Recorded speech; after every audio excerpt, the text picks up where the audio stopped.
of Peter Rabbit.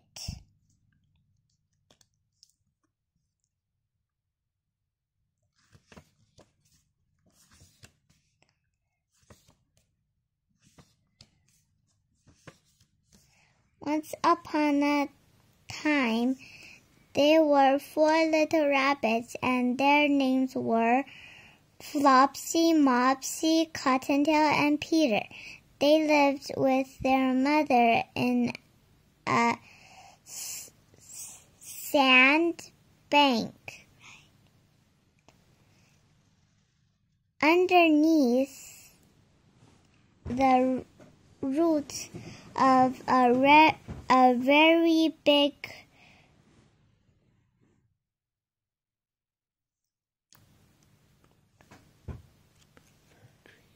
fir tree.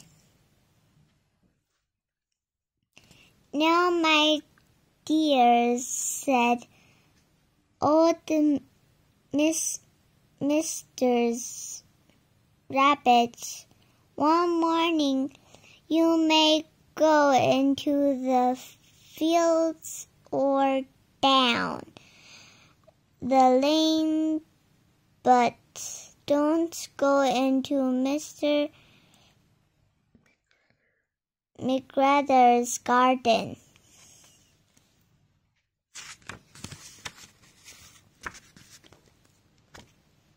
"Your father had an accident there. He was put in a pie by Mr.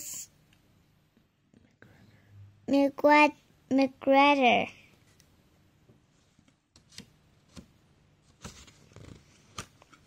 Now run along and don't get into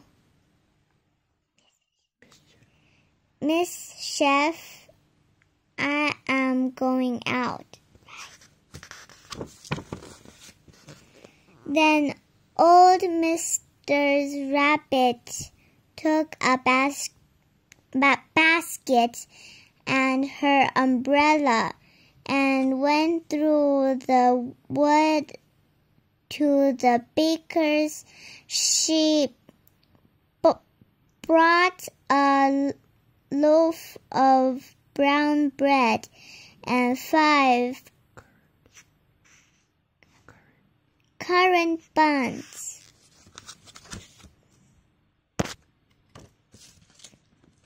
Flopsy, Mopsy, and Cottontail, who were good little bunnies, went down the lane to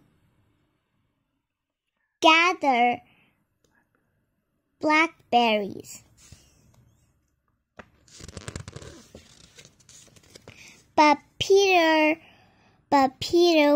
who was very naughty, ran straight away to Mr.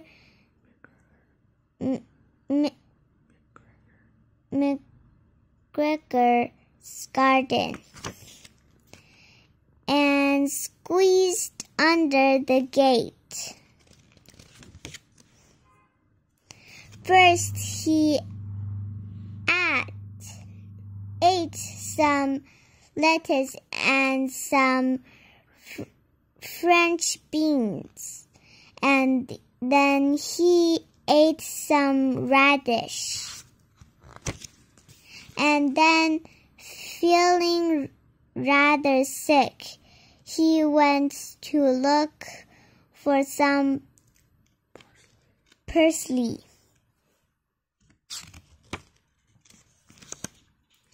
But round the end of a cucumber farm,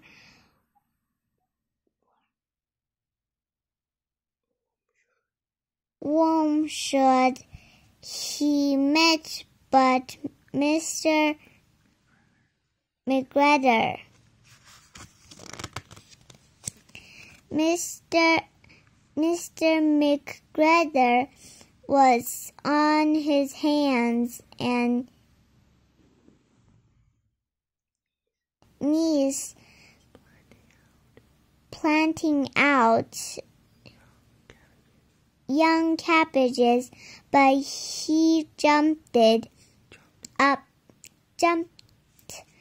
up and ran after Peter, waving a rake and calling out, "Stop, thief!" Peter was most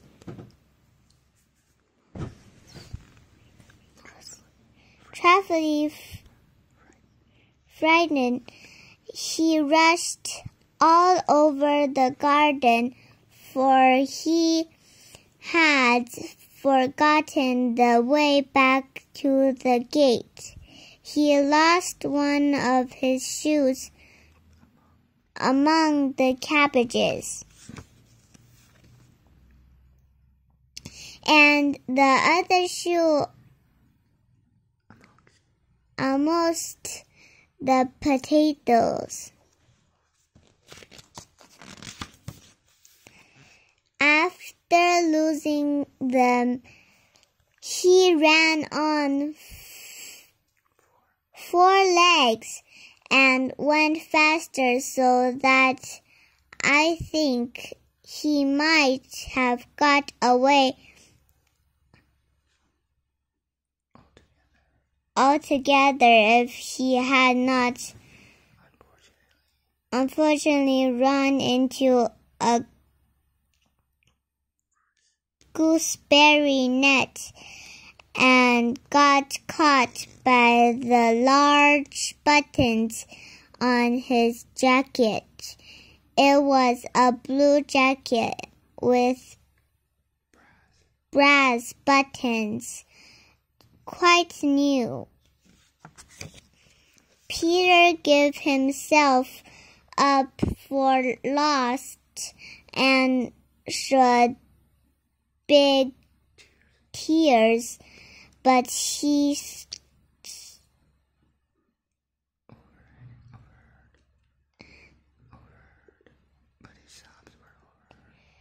sobs were overheard by some friendly sparrows with fuel to him. In great excitement, and implored him to exert himself.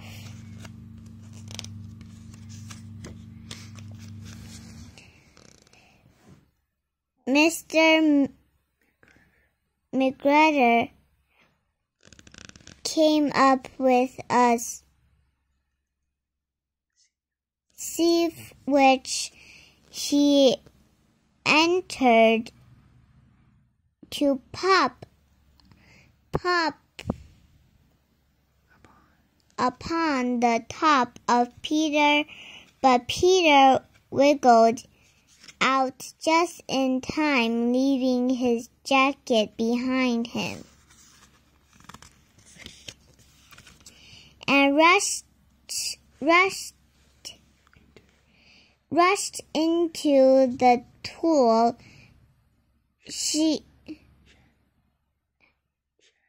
shed and jumped into a can.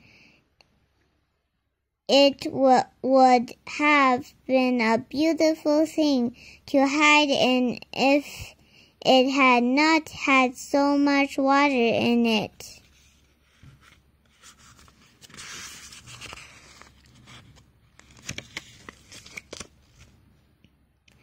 Mr. McGregor was quite sure that Peter was somewhere in the tool shed, perhaps hidden underneath a flower pot. He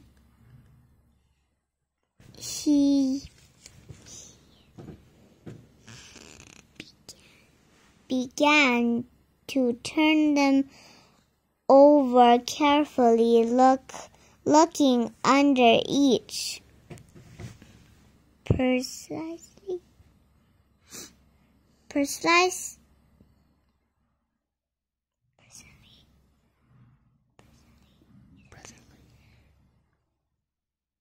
Presently, Peter sneezed. Ka-choo. Mr. McGregor was after him in no time, and turned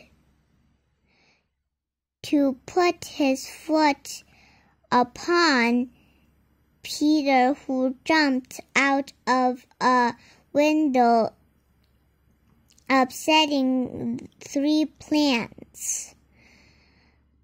The window was too small for Mr. McGregor, and he was tired of running after Peter. He went back to his work.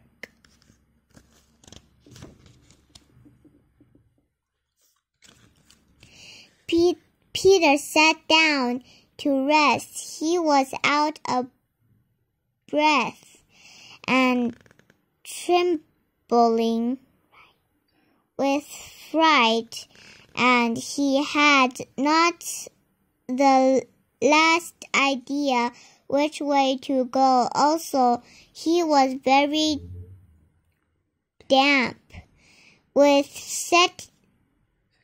sitting in that can.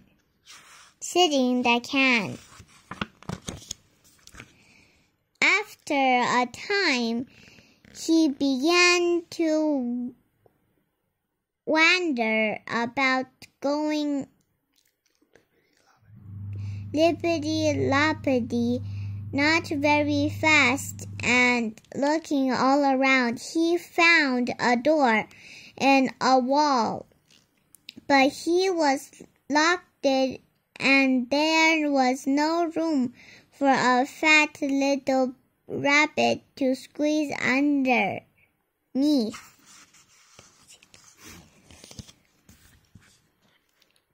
An old mouse was running in, out, and out over the stone door, carrying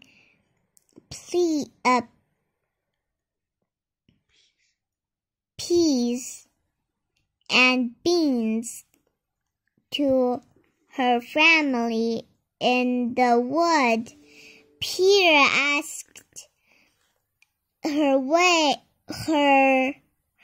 the way to the gate, but she had such a large pea in her mouth that she could not answer. She only shook her hand at him. Shake her hand at him. Peter began to cry.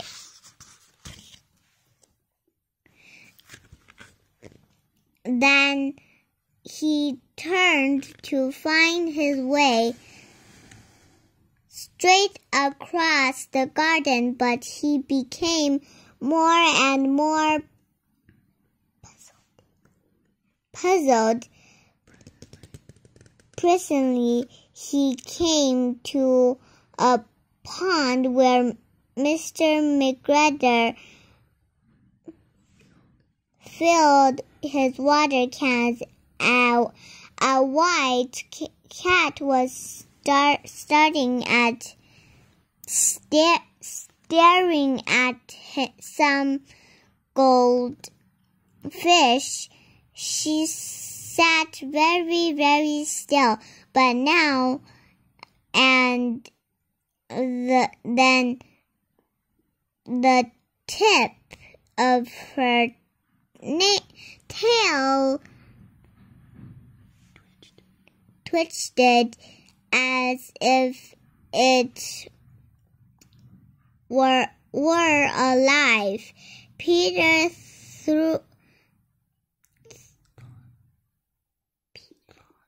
thought it best to go away without speaking to her. He had heard about cats from his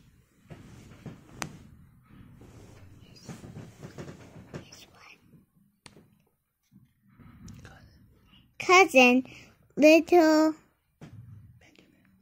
Benjamin Bunny. He went back towards the tool shed, but suddenly, quite close to him, he heard the noise of a hole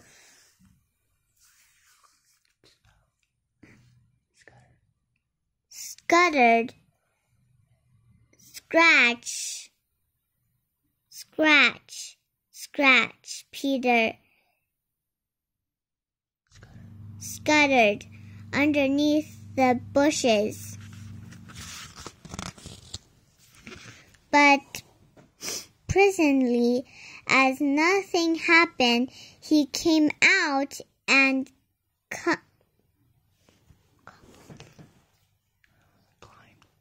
climbed upon a wheelbarrow and peeped over.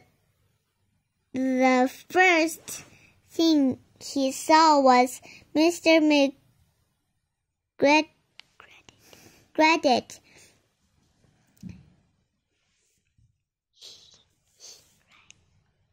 eating onions. His back was turned towards Peter, and beyond him was the gate.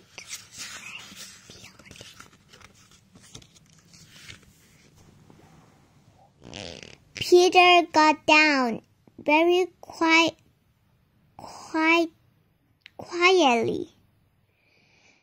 off the wheelbarrow and started running as fast as he could go along a straight walk. Just do it.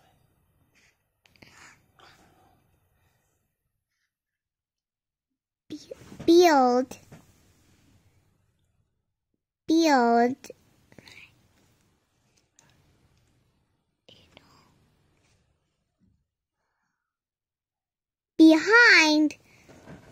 behind some black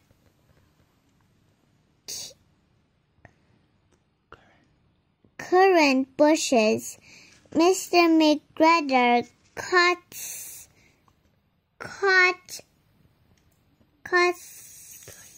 sight of him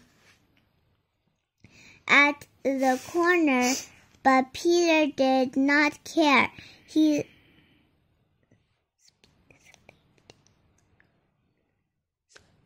slipped underneath the gate and was safe and last in the wood outside the garden. Mr. McGregor hung up the little jacket and the shoes for a scarecrow to frighten the blackbirds. Peter never stopped running or looked behind him till he got home to the big fir tree. He was so turned that he flopped down upon the nice soft sand on the floor of the rabbit's hole and shut his eyes. His mother was busy cooking. She wondered what he had done with his clothes. It was the second little jacket and pair of shoes that Peter had lost in a fortnight. I am sorry to say that Peter was not very well during the evening. His mother put him to bed and made some chamomile tea, and she gave a dose of it to Peter, 1 tablespoonful to be taken at bedtime. But Flopsy, Mopsy, and Cottontail had bread and milk and blackberries for supper. The end. Don't forget to subscribe and like. Bye.